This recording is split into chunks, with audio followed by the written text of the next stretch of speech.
formerly sunny Tuesday afternoon that now is cloudy and gray and a little bit rainy. So, but it looks like there's a big storm southeast Kansas City. It looks like that's going to miss us. So that's a positive. okay, so I don't have to worry about my car getting hailed on. I might have put my car in the downtown Olathe parking garage just in case it did decide to hail. So, what, did you walk home? no, Hope came and picked me up. Oh, she does still love you. Well, or she likes the car. That's pretty funny. I am still working on projects in the garage, so we can't both park in the garage. So this was our makeshift for today. So that's not a bad. And I suppose it's free, isn't it? I hope so. There's no towing charge, perhaps. Okay, we have people. It's free, isn't it? Yes, we do. I hope so.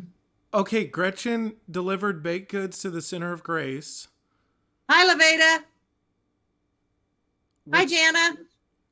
Hi, Suzanne. Awesome. Yay. Hi, Karen. So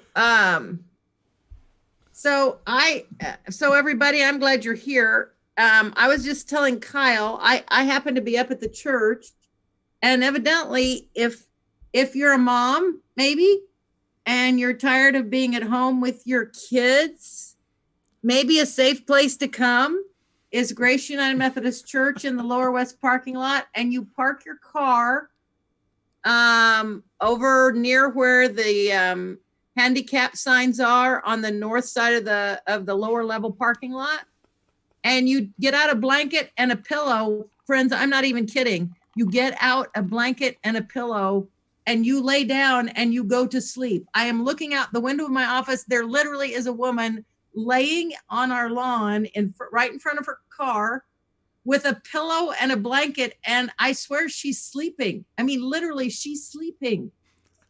So, Kyle, if it starts raining, I may go out and see if she's okay, because it's sort of worrying me, just a minute amount. It's sort of worrying me a little bit. But the story I have made up, because that's what I do in life, is that she's really tired of her kids and her husband and her house. And so she said to them, I can't take this anymore. I need a nap. And she got in her car and she figured the church is safe, which I like that, right? We have a sign outside that says everybody's welcome. That's right. And so she took her pillow and blanket and came up here to take a nap outside. So if any of you want to come and bring your blankets and stuff and sleep on our lawn. But not right now. Right now, that spot is taken. Yes, because that spot is on a different day. Yes, you would have to stay at least 6 to 10 feet away from her. Do you know that you can now buy a stick for $17.95? That is a 6-foot measuring stick that will keep you 6 feet away from. Kyle, why don't we think of these things? We could be making money for the church right now. I'm not even kidding.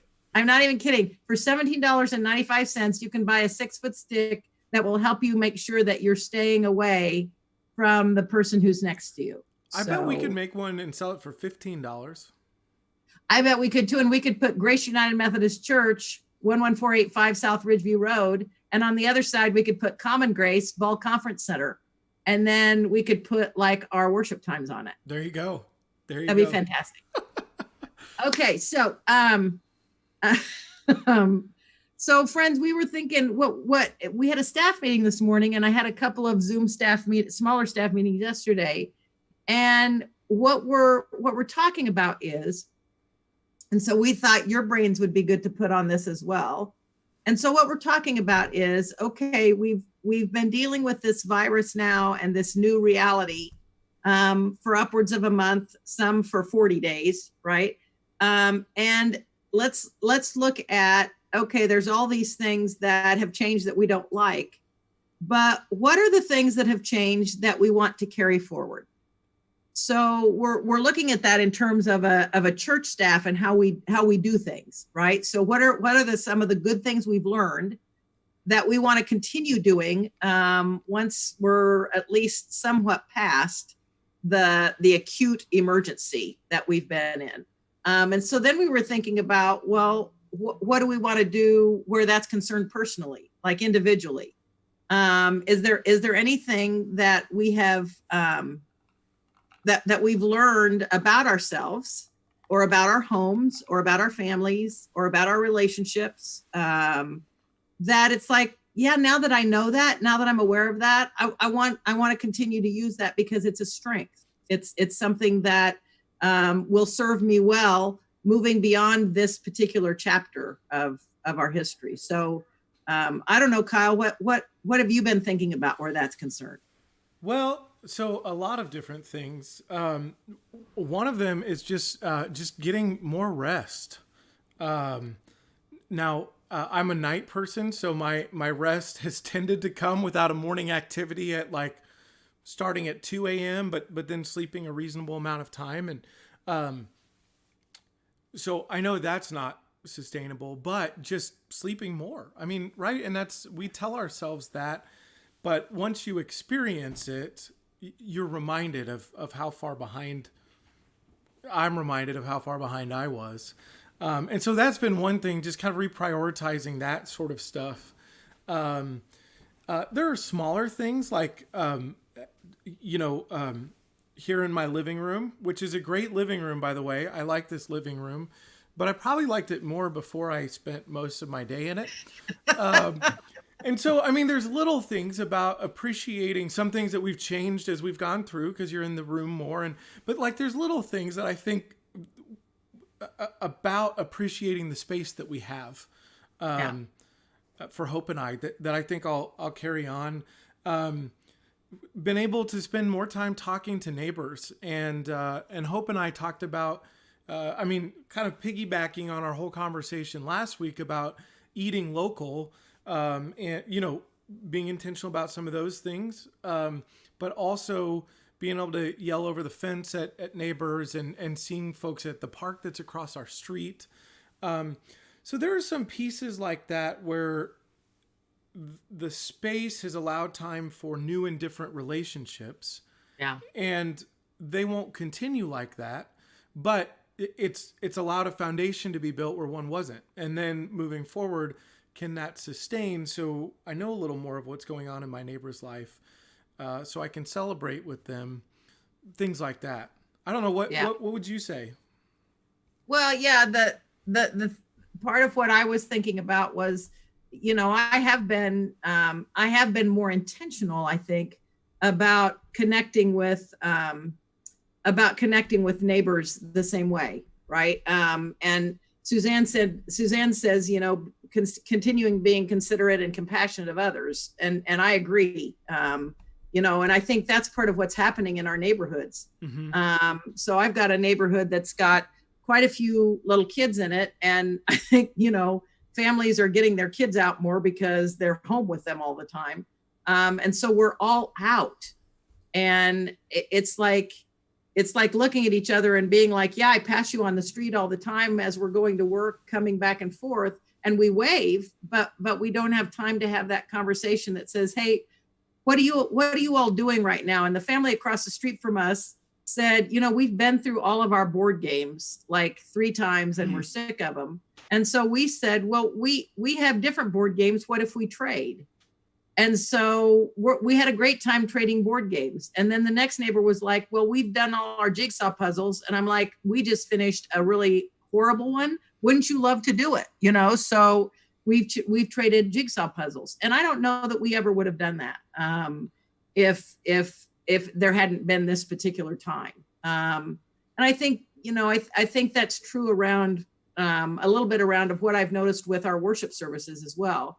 I see people kind of connecting to worship that I haven't seen for a long time. Yes. And while I'm still not seeing them, it makes my heart feel good to see their names. And so as we have talked about moving forward, we're not going to stop our online worship. So a piece of what we're doing in carrying forward as far as Grace is concerned is, I can't wait to have us all back in person, but there are people from Nevada and Texas and Illinois and Michigan, many because our congregation invites all those folks to click on. And I've gotten messages from some of those folks saying, hey, please keep doing this because we're going to go back to our church because all our friends are there. But we also want to continue to worship at Grace. Right. So we're now in the process of trying to upgrade our technology so that we can continue to live stream our worship services. Oh, she woke up. She woke up and she's getting back in her car. So evidently she gave herself till 3:00 or a little after 10 after 3 to get away from her family. Anyway, so yeah, I think continuing to be able to do those services on the web is kind of increasing our discipleship. So I would couch all of that under presence. It's like we're being more present, as odd as this sounds, even though we're physically distancing and we're doing this on social media. I know Drew Dimmel wins all the time. Drew Dimmel wins all the time, Jenna. Drew Dimmel has wanted me on TV since 25 years ago. So he's winning. But I think that kind of presence that we have with one another begins to take, as you just said, Kyle, a resetting of priorities. Yeah. So self-sustainability, community sustainability. What does all that look like in a better balance, I would say? Right. Well, and I think I would add to what Susanna said. I mean, one thing that's come for me is, and for us as a community, is a greater awareness for folks who can't make it to church for whatever reason. And they've always been on our radar, but it's moved to a higher priority. And knowing that, as you say, when we come back together, that's not going to be one day we all magically show up and everything's normal. We know that. For many folks, some folks who are even on here, coming back is going to be a long time down the road, or it's going to have to be very careful. And so in how we do digital services and how we do things on our campuses, I think this is a great invitation for us to consider how we care for the most vulnerable. And that's right. Been a change for me, particularly.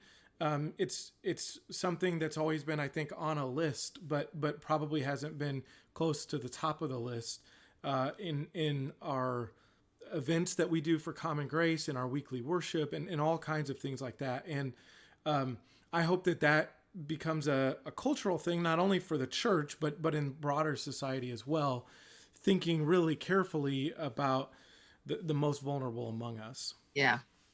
I think so. We have a couple of questions, Kyle. One I'm going to answer and one I'm going to have you answer. Okay. Kelly Razor wants to know how I would define a horrible jigsaw puzzle. Okay, so Kelly, because my attention span is that of a gnat. Okay, a gnat, right?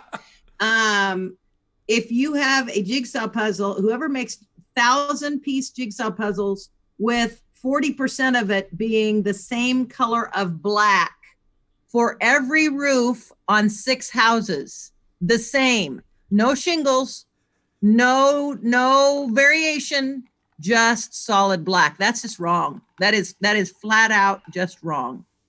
And Kyle, the question that came from the Weltmers is, what are those? What's that banner thing behind you, or those flags? What is that? What's that all about? Oh, this? Uh-huh. Does that have symbolic meaning? Probably. Is that like a namaste? You climbed Mount Everest? No. I'm trying desperately to remember what they went up there for. Was it my late birthday? We were out of town for my birthday, so it might have been that, which was in January, by the way. Or it may have been a different celebration. It was some celebration. They were up there. It was very well decorated, very nice. Maybe it was Valentine's Day. I'm not sure. And they've just stayed there. They make me happy. They make us happy. And so Uh, So now they're making all of us happy too, yeah, Kyle. yeah, absolutely. I I'm, would advise you to hang one from your fireplace as well. I So think I will. you can make them at And, home. and Christy, you know what? A 103-year-old grandmother is an amazing thing. And I figure if she lived 103 years and she has 103 years of loving people, you get to not only celebrate her now in a limited way that you have to, but you have like the next 103 years to celebrate her and her love for all of you. Like, you can celebrate her now in the social distance way. Then when we can get back together, you can celebrate her in intermediate distance. So maybe that's more like 6 feet away, air fist bumps. And then maybe months after that, you can do the complete hugs. But after 103 years, I think you get to celebrate her as long as you want. And what a wonderful thing that she was ready to go see Jesus. I mean, that I think the ability to celebrate folks is so difficult right now when they pass from this life to the next. Yes. And yet at the same time, the other piece of it is, and I want to say this really carefully, because I don't want to minimize how hard it is not to be able to get all families together. But the thing that it's making us do is even slow down about that. So it's like, sometimes we experience a death, we have the service of death and resurrection, we go to the graveside, the family continues to grieve, but the rest of us move on because we have the next thing and the next thing and the next thing and the next thing and the next thing. And what families are doing now is they're having the service that they can right now, which is 10 people or less, right? But they also know they're all going to get together again, whether it's in 3 months or 6 months, and they're going to have a big celebration where they can all be a part of it.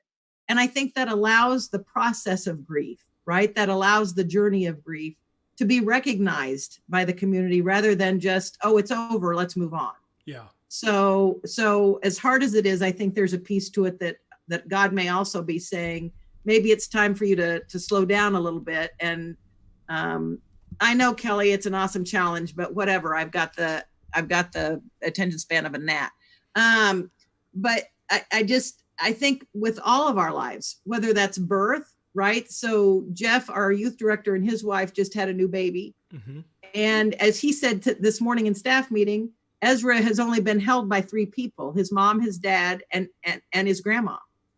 And so, right, what they have to look forward to is Ezra getting to know a whole bunch of other people that at some point will get to hold him, aunts and uncles and maybe great grandparents. And so senior pastors, all of these life associate rituals. Pastors. Yeah, associate pastors or pastors who may even get to do baptisms. But those are things that it's like those rituals, we both grieve what we can't do now, but maybe we also anticipate being more intentional about them when we can, because we'll stop taking for granted how easy it is to just do those things and move on to the next thing. And that's, I guess that's one piece I want to take with me as well, is I move on from one thing to the next, to the next, to the next, to the next, to the next, to the next, to the next, without thinking. And I am having a different rhythm. I'm not sure I'm less exhausted yet, but I'm having a different rhythm in how I think about the process of putting things together. So Nancy was talking about. I love that the being over the Center of Grace and doing some welcomes there. We were, gosh, I don't know if it was on the call, but we were talking about that maybe after the call last week, you and I, about maybe that becomes a part of not only the online piece of worship, but even in-person worship. The welcome is from some place that speaks to the scripture, to the context, to the moment, to the sermon. And I love that place, the memories that come with that. Amy was talking about being baptized there. I have memories from my childhood there, but then of course the work that's happening right now of feeding the community that's shaped who we are as a congregation. I love that suggestion, Nancy. I love that. Well, and I think that's a great suggestion. I think what I'm thinking about for this week, and I'm not going to do a spoiler because I want you all to have to watch, but I'm thinking about different places I'm going to start the service this week, because it's really a scripture that invites being in a very different kind of place than I would ever be any other way. And I've talked to Kyle and Chandler about this, is that, why not have that be either part of the welcome of the service, or part of the beginning of the sermon, or maybe the ending of the sermon, is that there is a taped place where we're not in the sanctuary, and it takes us out into nature. Because that's the other thing I hope we take with us, is I think more people are getting outside for more time than we ever have. And I think that I hope people are realizing how good that is for us, and I'm trying to put that in my head, that sitting in an office and watching the environment is different than going out and being in the environment, right, and what it does for us. So, to be able to bring some of that into worship on a fairly regular basis, I think would be really helpful. So I hope that's a piece that we don't lose out on either. And to me, like in Zoom meetings, it's been fun seeing people's kids and their dogs, right? So Stacy's dog was at the Zoom meeting this morning for a little bit. Yesterday, I was on a Zoom meeting with Sylvia. Sylvia's dog jumped up in her lap and started doing this. And I loved that. I love people walking past behind whoever's on the Zoom meeting, like regular family life going on. Somebody walks past and goes through a door. My favorite part is when they realize that they're in the back of a Zoom meeting, and then they try to run off screen real quickly. That's my favorite part of that. Well, I still love the fact that my cat's tail was part of your Easter worship service at Common Grace when I read the scripture. And that I didn't really realize that until, like I saw it Easter Sunday morning as we were in that service, that I saw Ringo's tail goes like this. I got a lot of flack for that, because Aaron was in the service after that, and so I don't know if you were following along with the comments on Facebook on Common Grace's service, but there was some outrage over no appearance by Gunnar, which we tried to address this week. I hope that met everybody's needs. Yes, so, yes. And Gunnar was the star. Did you notice how we all had to say, "Oh, hi, Kyle," too, because we were all being like, "Oh, Gunnar, oh, Gunnar, oh, Gunnar," and finally Mona was like, "Well, Kyle too, okay, also Kyle, right?" Yeah. So yeah. No, it was not missed. Mm-hmm. I was well aware of that. Oh, Gretchen, you'll be shocked to know that Chandler does have a drone. Of course he has a drone. Of course he has a drone. And he shoots some pretty decent stuff with it. There's actually nothing he can't do. I hope he's listening right now. His music this weekend, where did that come from? I know, Chandler, the guitar guy. Yeah. Like, by the way, nobody warned me, and that was not on the preview. And so when Chandler started playing his guitar, I'm like, what? He is a Renaissance guy. Seriously, He is a Renaissance guy. I don't think there's anything he can't do, right? I'm not aware of anything. I mean, he was like playing like a mad dog. He was playing. Yep. Yeah. Wow. And Rick knew. Rick didn't tell me. Rick gave me no warning. I mean, does nobody realize that I'm still in charge?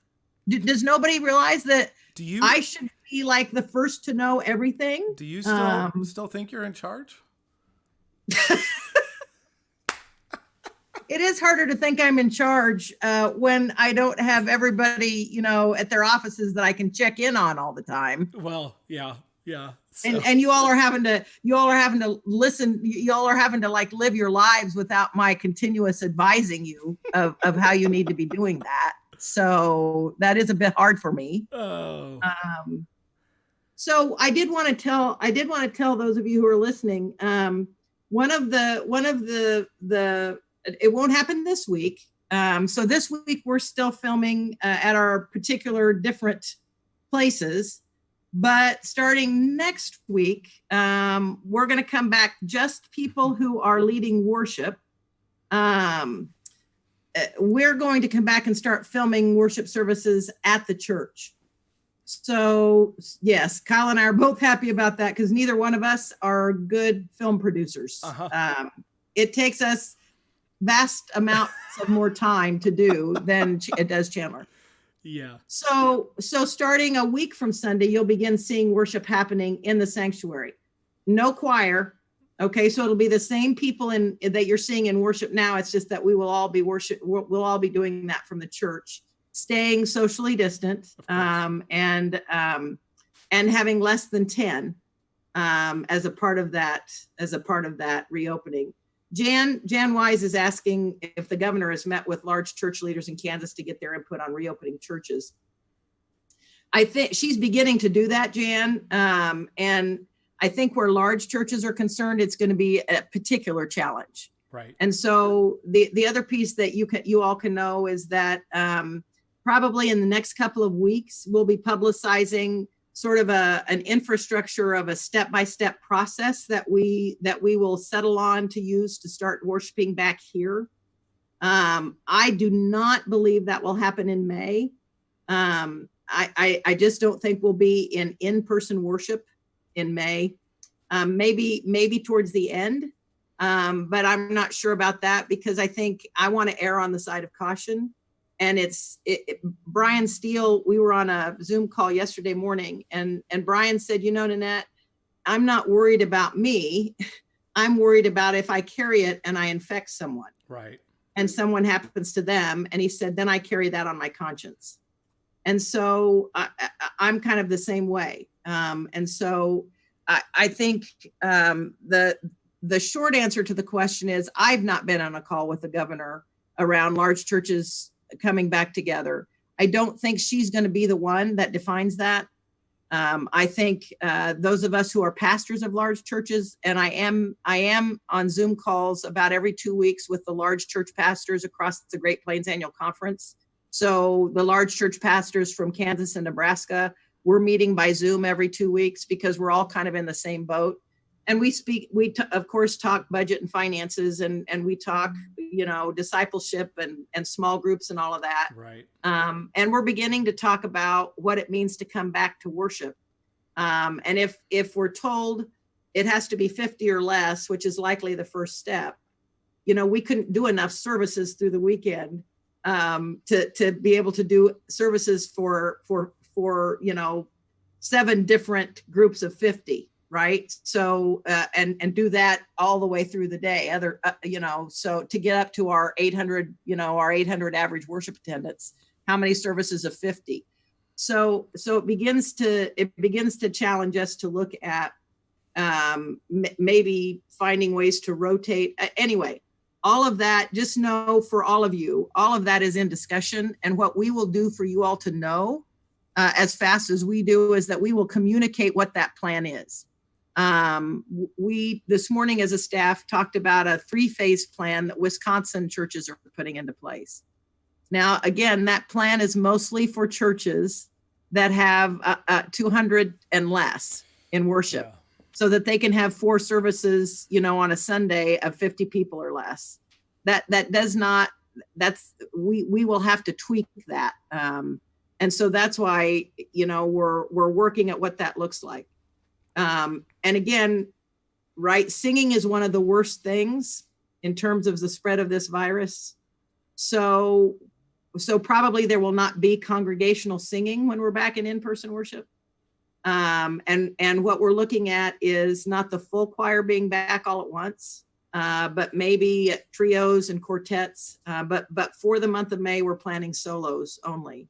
So again, we will err on the side of caution. And figure out what's the safest. There will never be, I'm convinced there's not going to be, at least for 2 years, a time when we can come back in person without any threat at all. There's always going to be a risk. There just is. And so the question is, how can we minimize the risk as much as possible in terms of processes for cleaning between services, during services. So all of those things are a part of the conversation of moving forward. but the first step we're taking is that we're going to be filming back at our church site, back in the sanctuary, and doing worship from there. So that was a long answer to kind of a short question, but it's such a complicated answer. It is such a complicated answer. Yeah. Well, and so it's complicated, and some of that will be part of the blessing of it, is what we've discussed already, the things that we've learned, the things that we come out of this doing a little bit differently, and in our life together as a church and us individually. There's going to be some good things that come from this, and there will be some challenges, some ongoing challenges, particularly over the next 6, 12, 18, 24 months. But well, and what we're looking at too is there may be folks that we're going to strongly suggest don't come back to in-person worship until or unless there's a vaccine. And so what we're intentionally looking at is how do we continue to be in worship with folks that are going to continue to be vulnerable. And how do we connect them in small groups? How do we connect with them in small groups? And how do we find a way to be in direct relationship in terms of some driveway visits, so that they're getting to see some of us, in person, especially for those who are in that vulnerable place that may not, that would be better not coming to in-person worship for a couple of years. Now, for some of the rest of us, we will be taking a calculated risk. And we just want to help make that calculated risk as safe as possible. Absolutely. I think is what we're saying. And you're right. I think the more we perfect, maybe not perfect, the more we get better at online worship, the more people we can reach and continue to reach, even when we're back together. Absolutely. We're kind of at the end of our time, Kyle. Indeed. Do you have any last words? No. We coaxed the sun back out. So. Oh, the woman got up. The woman who was sleeping out on our lawn, got up, folded up her blanket, got in her car, and evidently she went back home and decided her family was worth it again. So I just wanted to give the rest of the story. Oh, that was great. What a good note to end on. Thank you all for being here. We'll look forward to seeing you next week. Tuesday Have afternoon. a great rest of your week. Keep your head low tonight if it hails and storms. God bless y'all.